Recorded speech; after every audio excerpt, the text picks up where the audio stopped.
మాకు ఉన్నారు కదా 9 మెంబర్స్, మా ఫోరం ఫుల్ ఉంది కదా. మీకు అప్ టు 8 మెంబర్స్ తగ్గేంత వరకు నడుస్తుంది బాడీ. 8 మంది తగ్గిపోయి 7 మెంబర్స్ ఎప్పుడైతే అప్పుడు జనరల్ బాడీ పెట్టుకొని అపాయింట్ చేసుకుంటారు. ఏమంటారు, మన టెంపరీ ప్రెసిడెంట్గా ఒకరిని చైర్మన్గా ఎన్నుకోవడం జరుగుతుంది. అది ఇప్పుడు ఇంకా 9 మెంబర్స్ మేము పక్కా ఇది ఉన్నాం. ఆ ఇద్దరిని కూడా నేను నామినేట్ చేసిందే యునానిమస్గా చేశాను.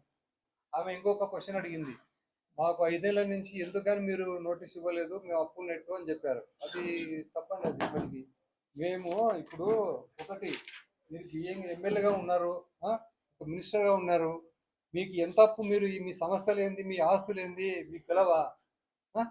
మా గ్యాప్ ఫ్యాక్టరీలు ఉన్నాయి. ఒక నిమిషం బ్రదర్, మా గ్యాప్ ఫ్యాక్టరీలు ఉన్నాయి, అవి అప్పులలో ఉన్నాయా లాభాలలో ఉన్నాయా? అప్పులలో అంటే అప్పు ఎక్కడి నుంచి తీసుకున్నామని తెలియదా? మనం ఎడ్యుకేటెడా కాదా? ఎవరు దీంట్లో జిఎస్టీ ఎవరు పెడుతుంది?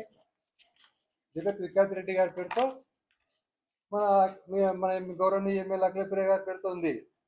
ఒక వర్కింగ్ పార్ట్నర్ ఎవరు? జగత్ వికాస్ రెడ్డి.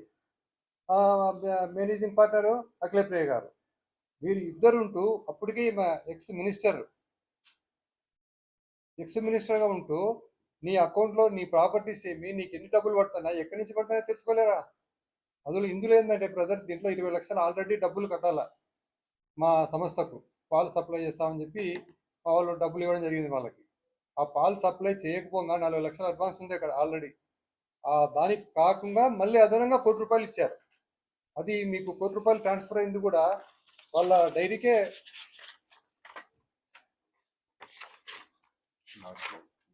2020 ఆర్టీజీఎస్ ద్వారా ₹1,00,00,000 పోయింది. ఎక్కడికి? జగత్ డైరీకి. అప్పుడు ఎవరు వర్కింగ్ పార్ట్నరు?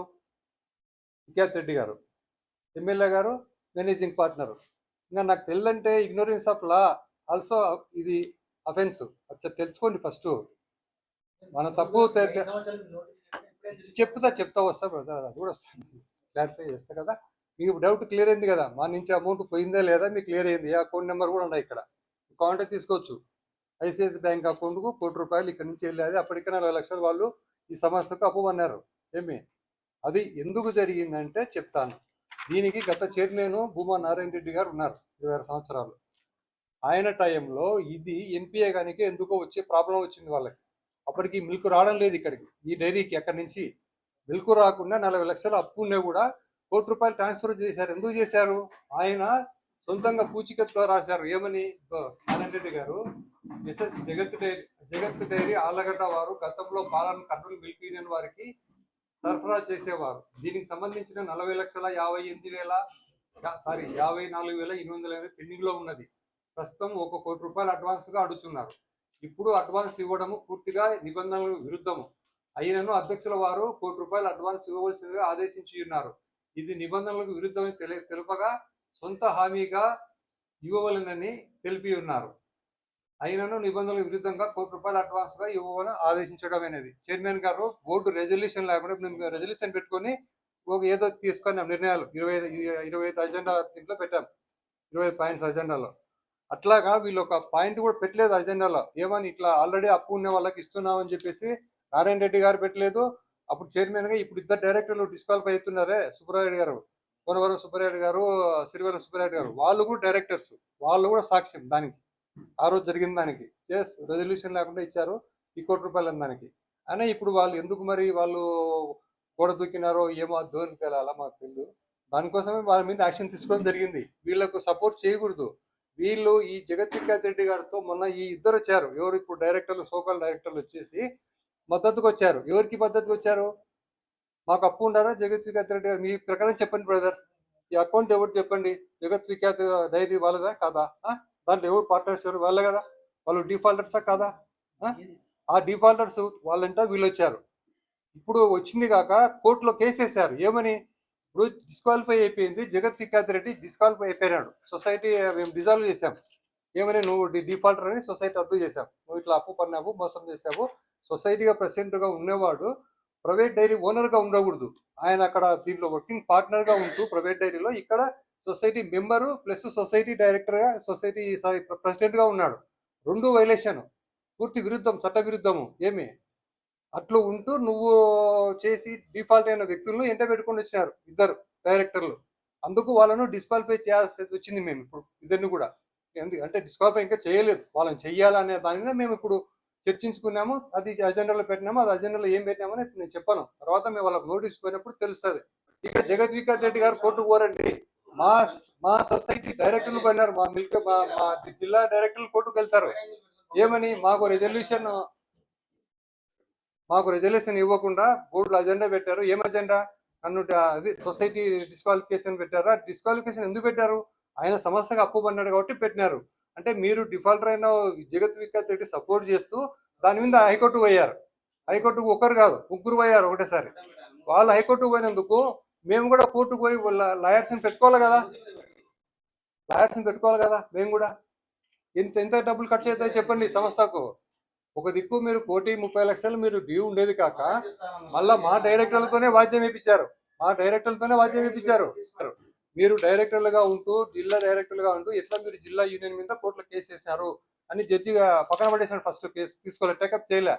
మళ్ళీ వాడు జడ్జి కౌన్సిల్ వాళ్ళు ఏదో రిక్వెస్ట్ చేస్తూ పుటప్ చేసి అది రిట్ అడ్మిట్ అయింది. కానీ ఇంకా రాలేదు, అది రాదు. ఎందుకంటే అది పక్కా ఇది మెరిట్స్ లేదు. అది మెరిటే లేదు. నీకేం రైట్ ఉంది?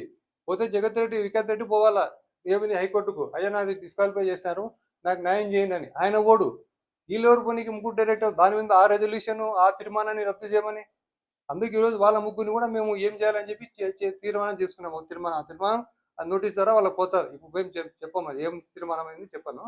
అది విషయం.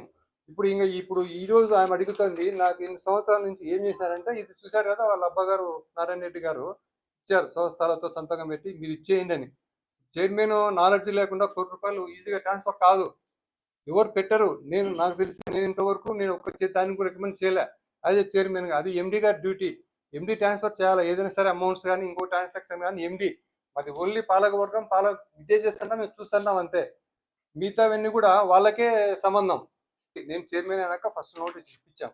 ఎవరికి? నారాయణ రెడ్డి తదితరులకు. ఎవరి ద్వారా? అప్పుడు ఎండి ప్రసాద్ రెడ్డి గారు ఉన్నారు. అప్పుడు నో రిప్లై. ఇద్దరికి ఇస్తే ఎమ్మెల్యే గారు అడ్రస్ పోతే రిటర్న్ అవుతుందండి. ఎక్కడ ఉన్నాయి రిటర్న్ అనేటివి? మేము 2 times ఇస్తే 2 times అబ్సెంట్. ఎమ్మెల్యే గారి ఇంటికి పోతే 1 week అక్కడే ఉంటుంది పోస్ట్ ఏమో. అక్కడ చక్రవర్తిపల్లె సొసైటీకి పోతే అక్కడ వాళ్ళు తీసుకోరు, అడ్రస్ ఆప్షన్స్ అని వస్తుంది. ఇక్కడ అడ్రస్ ఆప్షన్స్. గౌరవనీయ శాసనసభ్యులు ఆప్షన్స్ అని ఎట్లా పంపిస్తారు, రిటర్న్ చేస్తారు? వాళ్ళు చెప్పండి. మీకు ఉద్దేశం ఉంటే ఆ రోజు నేను నోటీస్ తీసుకొని మాకు రిప్లై ఇవ్వచ్చు. ఎందుకు తీసుకోలేదు మీరు? మా దగ్గర రిటర్న్ నోటీసులు కూడా ఉన్నాయి, మొత్తం అన్నీ ఉన్నాయి కాపీలు. ఇంత గుట్టుంది వాళ్ళ పైన రిటర్న్ నోటీసులు. ఒకరోజు కూడా తీసుకోలే. మ్యాండేటరీ ఏదైనా సరే నాకు వస్తుంది. దాంట్లో మైనస్ ఉందో ప్లస్ ఉందో మనం తీసుకోవాలా. నోటీస్ అనేది దాంట్లో మంచి ఉండొచ్చు, ఒకసారి చెట్టు ఉండొచ్చు. మనం నెగ్లెక్ట్ చేసుకుంటే అదే మనకు రేపొద్దున ఎక్స్పర్ట్ అవుతుంది నోటీస్ అనేది.